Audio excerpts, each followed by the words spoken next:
안녕하세요. 이제 막 결혼 준비 시작한 30살 여자입니다. 4년을 넘게 만난 남자친구와 얼마 전부터 결혼 이야기가 오가기 시작했어요. 남자친구는 저보다 4살 연상으로 아무래도 두 사람 다 결혼 생각을 안 할래야 안 할 수가 없는 나이다 보니 몇 달 전부터 데이트하다가 자연스럽게 결혼 이야기가 오고 가기 시작했습니다. 남자친구와는 취직 후에 사회생활 시작한 지 얼마 되지 않아서 지인들의 소개로 처음 만나게 되었습니다. 조건만 두고 본다 하더라도 모자랄 게 없었고 서로 좋아하는 거라든지 하는 취향적인 부분이 비슷해서 말도 잘 통했어요. 그렇게 빠른 속도로 친해지게 된 저희는 얼마 지나지 않아서 연애를 시작하게 되었습니다. 궁합도 안 본다는 4살 차이라서 그런지 연애하는 동안 남자친구하고는 큰 다툼 없이 잘 만나고 있었습니다. 저에 대한 배려도 좋았지만 저희 가족들한테도 살뜰하게 참 잘하는 사람이었어요. 만나는 기간이 길어지면서 결혼 이야기 나오기 전에 먼저 저는 남자친구를 저희 부모님한테 소개를 시켰었거든요.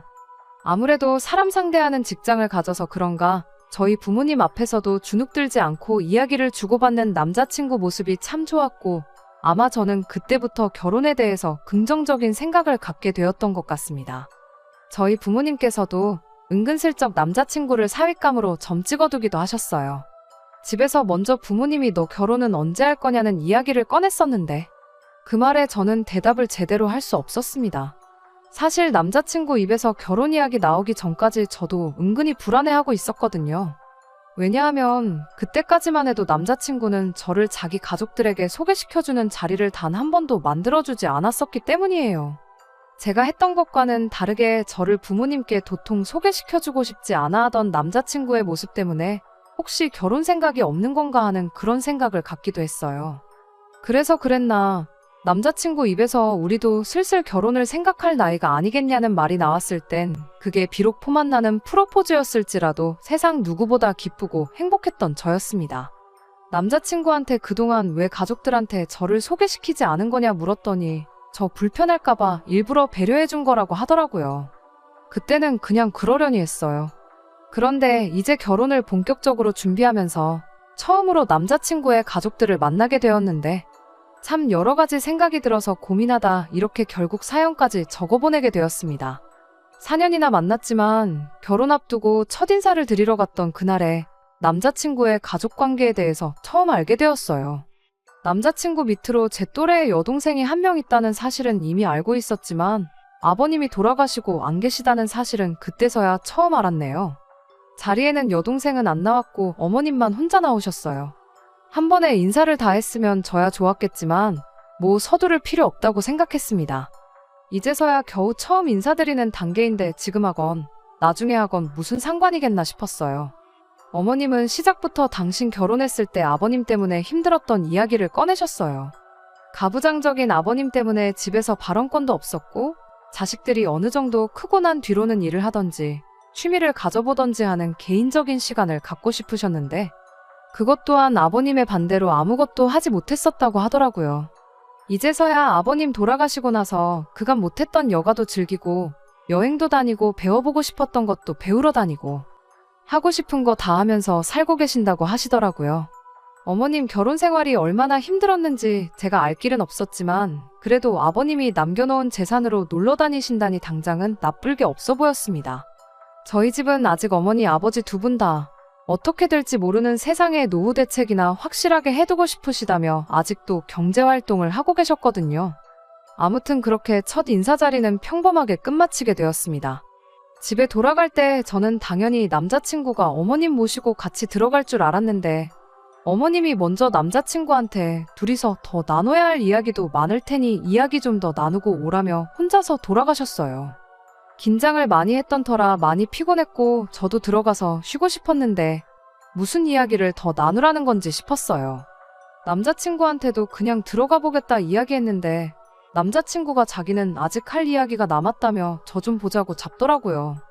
무슨 이야기를 하려고 저러나 싶었더니 어머니가 가부장적인 아버지 때문에 힘들었다는 이야기를 듣지 않았냐며 결혼하면 앞으로 효도하며 살고 싶다는 이야기를 빙 돌려서 말을 하더라고요. 어려서부터 어머니가 얼마나 고생하면서 사셨는지 두 눈으로 직접 봐왔기 때문에 당연히 그래야 하는 거 아니겠냐며 제 동의부터 구하더라고요. 자식이 부모한테 효도한다는데 그게 싫다고 사연을 적은 건 절대 아니에요. 저도 부모님께 효녀이고 싶고 저희 부모님이 고생하셨던 거 지금도 남들 다 하는 은퇴 못하고 저렇게 일하시고 계신 거 보면 마음이 아픕니다. 결혼을 결정함에 있어서도 남자친구가 제가 하는 것보다 더 저희 부모님한테 싹싹하게 하던 그 모습이 참 좋았던 이유도 한몫을 했었기도 하고요. 저는 효도를 하는데 남자친구는 효도하면 안 된다. 그런 내로남불은 저도 하기 싫어요. 하지만 이어서 나온 남자친구의 한마디가 그 효도라는 게 제 기준으로 봤을 때는 너무한 게 아닌가 싶을 정도로 과하기 때문에 이렇게 사연을 적어보내게 되었던 거예요.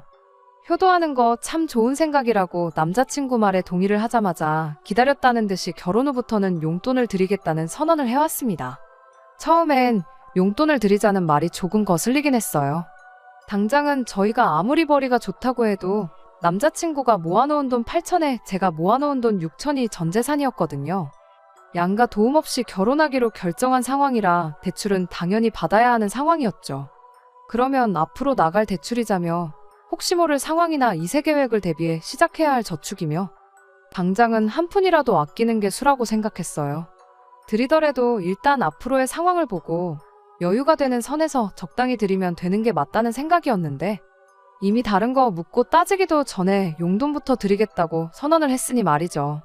그런데 더 어이가 없는 건 용돈을 드리겠다던 남자친구가 난데없이 액수는 자기가 벌어오는 월급의 절반이라는 말도 안 되는 소리를 꺼냈다는 겁니다.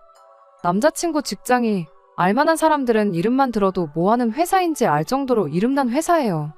당연히 월급도 또래에 비해 괜찮은 조건으로 받고 있고요. 저 또한 남자친구가 다니는 회사만큼은 아니지만 적당히 괜찮은 회사 다니고 있습니다. 당장 두 사람 벌이를 합치면 뗄 거 다 떼고 대충 계산만 해봐도 거의 700만 원 후반 정도를 매달 월급으로 벌어온다는 계산이 나옵니다. 그 정도면 그래도 중간 이상은 가는 월 수입이었지요. 남자친구는 둘이 벌어서 800 가까이 버는데 자기 월급 절반에서 200만 원 정도 드리는 게 뭐 어려운 일이겠냐는 거예요. 당장 둘이 합쳐 500만 원만 벌어온다고 해도 중산층 이상은 버는 거나 마찬가지라고 하더라고요. 당장 용돈이라길래 많아봐야 30만 원, 50만 원 정도 드릴 생각이겠거니 했는데 액수를 들었더니 소름이 다 돋을 정도였어요.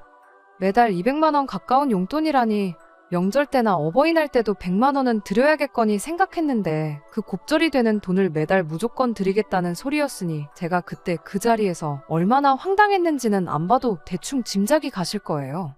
100번 양보해서 어머님께 그 정도 되는 액수를 드린다면 그건 아마 저희가 결혼 후 한참 지나서 두 사람 사이에 아이가 생기고 회사를 문제로 아이를 봐줄 여건이 안 될 때 그때 저희를 도와서 아이를 케어해 주신다면 그때는 그 정도 충분히 드릴 수 있어요.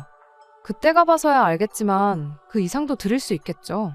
하지만 그 외에는 절대 배보다 배꼽이 더 커서는 안 된다는 생각이었습니다. 게다가 저희가 뭐 속도 위반으로 아이가 생겨서 결혼을 하게 되는 것도 아니고 그렇다고 당장 제가 아이 때문에 커리어를 포기할 생각도 없었거든요. 무엇보다 저희 둘 사이에 결혼 이야기가 진지하게 나오고 있는 상황이고 양가에 서로 얼굴 도장을 찍긴 했지만 저는 당장 그날이 어머님을 처음 뵈었던 날이기도 하고 양가 상견례도 마치지 않은 상황이었거든요. 어머님이 집에 가실 때 둘이서 할 이야기가 많지 않겠냐고 한 게 이 이야기부터 마무리 짓고 오라고 일부러 자리를 피해 주신 건가 싶을 정도로 월급의 절반을 어머님 드리겠다는 소리가 가당치도 않은 소리처럼 들렸고 한편으로는 혹시 나를 만나기 전부터 이미 두 사람 사이에 이야기가 끝나 있던 게 아닌가 하는 의심까지 들었어요. 게다가 어머님이 가부장적인 아버님 때문에 고생하셨던 건 사실일지언정 적어도 지금은 그때 고생한 만큼 돌려받고 계신 상황이잖아요? 아버님이 돌아가시면서 남겨놓으신 유산으로 아파트도 당신 명의로 가지고 계시고 노후 준비도 어느 정도 되어 있고 가끔씩 소일거리 하면서 돈을 벌고 계신다고는 하지만 여가 즐기고 여행 다니고 배우고 싶은 거 배우러 다니신다는데 저희 부모님이 한 푼이라도 더 모아놓겠다고 버스 정류장 한두 군데 거리는 그냥 걸어서 다니시는 거랑 비교해보면 충분히 노후를 즐기고 계신 거 아니겠냐고. 솔직히 매달 용돈까지 드려야 할 필요는 없어 보인다고 말했어요. 노후도 다 되어 있다 하셨는데 용돈이 어디에 필요하신지 모르겠다 따져 물었더니 남자친구가 대답이라고 하는 말이 더 어이가 없었습니다. 자기가 그 돈을 드리면 지금 간간히 하고 계시는 소일거리도 안 나가셔도 되는 거 아니겠냐는 거죠. 말인즉슨 금전적으로 아무런 걱정 없이 살게 해드리는 게 진짜 효도 아니겠냐고 하더라고요. 그런데 그 말을 듣는 순간 4년 연애해온 세월이고 결혼이고 나발이고 그동안 좋았고 설레던 마음마저 한순간에 달아날 정도로 정이 확 떨어지더라고요.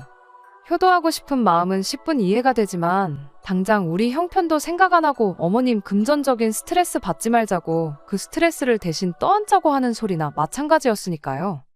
혹시나 싶어서 남자친구한테 한마디 더 물어봤습니다.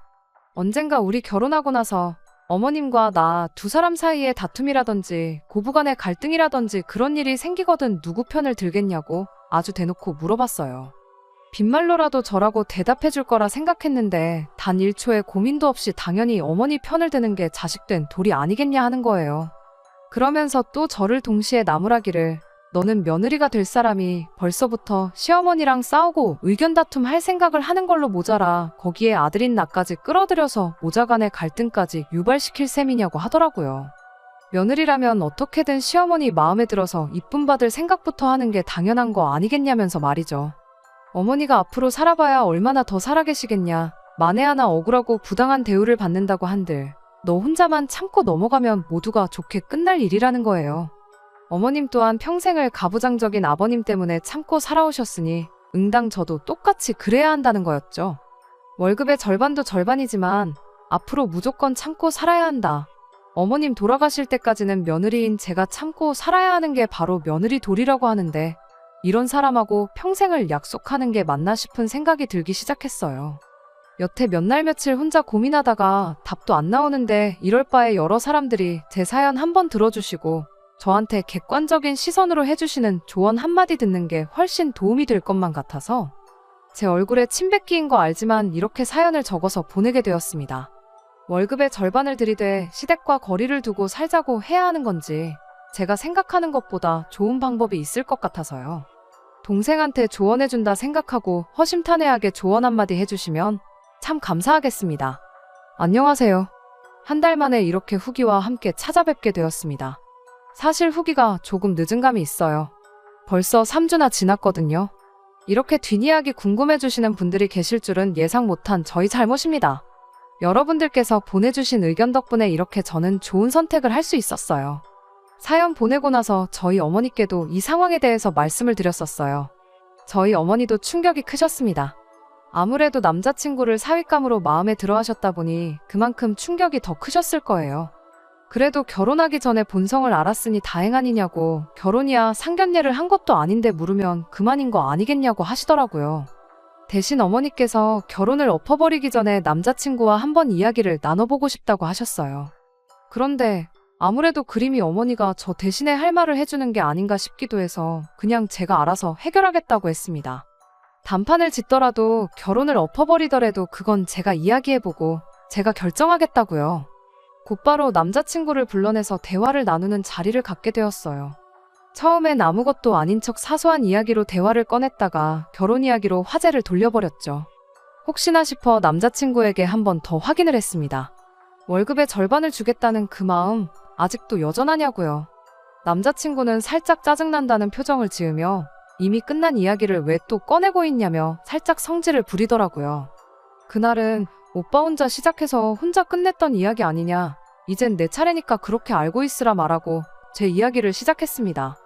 남자친구처럼 구구절절히 밑밥 깔아가며 설명할 생각도 없이 곧바로 단도직입적으로 말했어요. 나도 똑같이 결혼 후에는 우리 부모님한테 월급의 절반을 드려겠다고요. 가만 생각해보니 오빠 말이 다 맞다고. 자식이 부모한테 효도하는데 이유가 있겠냐. 나도 오빠 따라 똑같이 부모님께 내 월급의 절반을 드리고 싶다. 그래도 되느냐 물어봤어요. 말이 끝나기 무섭게 남자친구 표정이 굳어가기 시작했습니다. 제가 이렇게 나오리라고는 예상을 전혀 못했다는 표정이었어요. 계산은 빠른 사람이라 서로 월급에서 절반씩 빼버리고 나면 당장 저축은커녕 생활조차 안 될 거라는 걸 눈치챈 것처럼 보였습니다. 당연히 대번에 그렇게는 안 되겠다고 말을 꺼내더라고요. 제가 오빠는 어머님한테 월급의 절반을 드리기로 했으면서 나는 그렇게 하면 안 되는 이유가 뭐냐고 물었더니 당장 안 된다고 말은 했지만 못하게 할 이유가 떠오르지는 않았나 봐요. 스스로 엄청 답답해 하더라고요. 그러다 좋은 생각이라도 난 건지 구구절절 이유랍시고 떠들어대는데 안 되는 이유랍시고 꺼낸 소리가 저희 아버지께서 경제활동을 아직 하고 계시지 않느냐는 소리였어요. 자기는 어머님이 혼자 벌기 때문에 도와드려야 마땅하지만 제 경우에는 저까지 나서는 게 오지랖이라고 하더라고요. 저는 그 순간을 놓치지 않고 남자친구 말을 또다시 잘라버렸어요. 그리고 한마디 더 꺼냈죠. 그러면 우리 아버지가 경제활동을 하지 않게 되면 돈을 드려도 된다는 소리냐고요. 당장 전화드려서 아버지한테 이제 고생 그만하시고 남들처럼 은퇴하시라고 해야겠다 했더니 남자친구가 또다시 쩔쩔매기 시작했습니다. 약이 바짝 오른 것 같아 보여서 거기다 대고 한마디 더 꺼냈어요. 다시 생각해보니 월급의 절반을 드리는 건 불공평한 것 같다고요. 모처럼 남자친구 말에 동의를 해줬더니 남자친구 얼굴에 화색이 돌기 시작했습니다. 그리고 저는 그때를 놓치지 않고 또 한마디를 보탰어요. 오빠네는 어머님 한 분이니까 입이 한 개인데 우리 집은 어머니 아버지 두 분 다 계시니까 입이 두 개 아니냐고. 그러니까 내 월급의 절반이 아니고 3분의 1을 챙겨드리는 게 공평한 거 아니겠냐고 했죠. 절반을 드리겠다는 말에도 저렇게 쩔쩔맸는데 절반보다 훨씬 더 드리겠다고 말을 꺼내니 그때부터는 남자친구 얼굴 꼬라지가 아주 말도 못할 정도였어요. 그때는 입에 모터가 달린 것 마냥 구구절절 설명도 잘하더니 제가 똑같이 하겠다니까 아무 말도 못하는 꼴을 보고 있노라니 아주 속이 후련하고 깨소금 맛이 다 나더라고요. 그리고 나서 남자친구한테 마지막으로 한 가지만 더 물어보겠다 했습니다. 결혼하면 월급의 절반을 드리겠다고 하지 않았냐? 그럼 지금은 어머님한테 용돈으로 얼마를 드리고 있느냐고 물어봤어요. 그랬더니 남자친구가 손사래를 치면서 지금은 드리고 있는 거 한 푼도 없다고 하더라고요. 결혼자금 모으기도 빠듯한 상황인데 무슨 돈을 드리고 있겠냐고. 지금은 아무것도 드리는 게 없으니까 그 부분에 대해선 걱정하지 말라고 쩔쩔매기 시작했습니다. 그리고 저는 계획했던 대로 그 대답을 듣자마자 결혼은 없던 일로 하자고 파혼 선언을 해버렸어요. 제 입에서 결혼은 없던 일로 하자는 이야기가 나왔을 때 두 눈이 휘둥그레진 남자친구 표정이 아주 볼만했습니다. 사실은 남자친구가 그동안 쭉 어머님께 월급의 절반을 드리고 있던 상황이었다면 아마 파혼까지 결정하지는 않았을 거예요. 다만 용돈 액수가 조금 과한 것 같다. 나도 월급의 절반을 드리겠다는 건 홧김에 했던 말이고 드리는 용돈 액수에 대해서는 조정을 한번 해보자고 조금 더 이성적으로 접근을 했었을 겁니다. 그런데 결혼 전에는 땡전 한 푼 드린 적 없던 사람이 결혼하고 나서 그제서야 어머님한테 월급의 절반을 드리겠다고 하는데 누가 그런 사람하고 결혼을 하겠어요? 말이 효도지. 제 귀에는 그냥 자기 월급만 가지고 어머님까지 챙기기엔 부족하지만 결혼하면 벌이가 늘어나니 가능하다고 하는 소리나 마찬가지잖아요. 내 돈으로 생활을 하거나 내 돈으로 효도를 하겠다는 거나 마찬가지인데 뭐 더 길게 따질 것도 없겠다는 생각이 퍼뜩 들었어요. 오빠같이 겉과 속이 다른 사람하고는 결혼하기 싫다. 결혼하고부터 효자 노릇 할 생각하지 말고 내가 결혼 포기할 테니 결혼 전부터 효자 노릇 하라고 한마디 해줬습니다. 남자친구는 제가 생각하는 그런 게 아니라며 사실은 자기가 결혼 전부터 어머님께 월급의 절반을 드리고 있었다고 하더라고요. 안 드렸다고 대답한 이유는 그렇게 대답했을 때 괜히 제가 똑같이 결혼 자금으로 모아놓은 돈의 절반을 부모님께 드려야겠다고 나올까봐 싶어 반대로 대답한 거라고 해명을 하더라고요. 결혼 전부터 돈을 드렸다면 한 달에 200만 원도 안 되는 돈으로 생활을 했다는 소린데 그 돈으로 자동차까지 끌고 다니면서 자취비에 학자금 대출도 갚고 혼자 생활비 하면서 나랑 데이트까지 했던 거 아니냐고. 대충 계산해봐도 한 달에 50만 원도 저금을 못했을 텐데 그럼 결혼자금 8천만 원은 어떻게 모은 거냐고 물었어요. 이젠 하다못해 거짓말까지 해대는 사람을 어딜 보고 뭘 믿고 결혼 상대로 생각하겠느냐고. 그냥 이대로 끝내버리는 게 나한테는 더 좋은 선택이라는 확신이 든다고. 그냥 이번 기회에 끝내자고 속 시원하게 파혼 선언 해버렸습니다. 어차피 때려칠 인연이고 만나온 4년 시간이 무색하게 좋은 추억 하나 안 남게 생겼지만 마지막 모습더는 비굴하게 굴지 말고 받아들이라고 했어요. 그리고 이건 그동안 만났던 정 때문에 해주는 충고라 말하고 마지막 한마디 해줬습니다. 굳이 내가 아니더라도 아마 평생을 두고 찾아 헤매도 어머님한테 월급 절반을 가져다 바치면서까지 오빠랑 결혼하겠다고 드는 사람은 세상 어디를 찾아봐도 없을 거라고요. 그러니까 일찌감치 그런 사람 찾는 건 포기하고 지금부터 월급의 절반을 어머님께 드려서 진정한 효자로 거듭나던가 아니면 어머님께 돈 드리는 거 포기하고 앞으로 당신하고 결혼해줄 상대방을 한번 찾아보던가 하라고요. 아, 그러고 보니 어머님 앞으로 살아봐야 얼마나 더 사시겠냐고 말하지 않았냐. 요즘 100세 시대라는 말도 못 들어봤냐고. 아무리 못해도 30년은 잡아야 할 텐데. 30년 동안 남편한테 시어머니 다음 순위 취급받으며 찍소리도 못하고 돈 퍼주는 꼴 보면서 살아야 할 텐데. 요즘 세상에 그 꼴 보면서 살아줄 사람 없을 테니 효자 노릇은 지금부터 하는 게 맞겠다는 진심 어린 조언도 해줬습니다. 그리고 남자친구와는 그날 곧바로 쪽냈습니다. 경황이 없어서 후기를 바로 적지 못했는데 그게 벌써 3주나 지난 일이고요. 아무튼 그 후로 며칠 지나지 않아서 남자친구한테 다 내가 잘못했다 곰곰이 생각해봤더니 네 말이 틀린 말이 하나 없고 자기도 용돈 드리겠다는 말은 다시 생각해보겠다 하면서 연락이 왔었어요. 물론 제 대답은 결혼 상대는 딴 데 가서 찾아봐였습니다. 이미 저한테 한 번 거짓말까지 하지 않았냐. 그런데 그 말을 어떻게 믿고 나중에 어떻게 돌변할 줄 알고 이 결혼을 하겠냐고요. 그 후로는 저한테 전화 한 통 오질 않는 게 완전히 쫑이 났구나 싶네요. 사실 4년이라는 긴 시간을 연애해왔고 결혼 이야기도 자연스럽게 나왔던 만큼 참 많이 좋아했던 사람이에요. 그건 그거대로 가슴이 아프지만 아쉬운 마음은 하나도 들지 않네요. 저희 부모님께서도 잘 결정했다고 말씀해 주셨고요. 제 사연을 읽고 달렸던 댓글 중에 몇 가지 말이 기억에 남네요. 남자들은 결혼하고 나면 효자가 된다는 말, 그리고 남의 집 기둥 뽑아다 결혼하는 거 아니라는 그 말들이 말이에요. 남자친구가 저 이후에도 정신 못 차리고 어머님께 월급의 절반 퍼줄 각오로 호구신부감, 만만한 며느리감을 찾으러 다닐런지는 모르겠지만 신경 쓰지는 않으려고 합니다. 적어도 제 시어머니가 될 뻔했던 남자친구 어머니만큼은 평생 당신을 지지해줄 기둥을 지켜내서 기쁘실 테니 말이에요. 끝까지 들어주셔서 감사합니다. 오늘의 사연은 여기까지입니다. 구독과 좋아요, 알람 설정 부탁드리고 더 좋은 사연으로 다시 찾아뵙겠습니다. 감사합니다.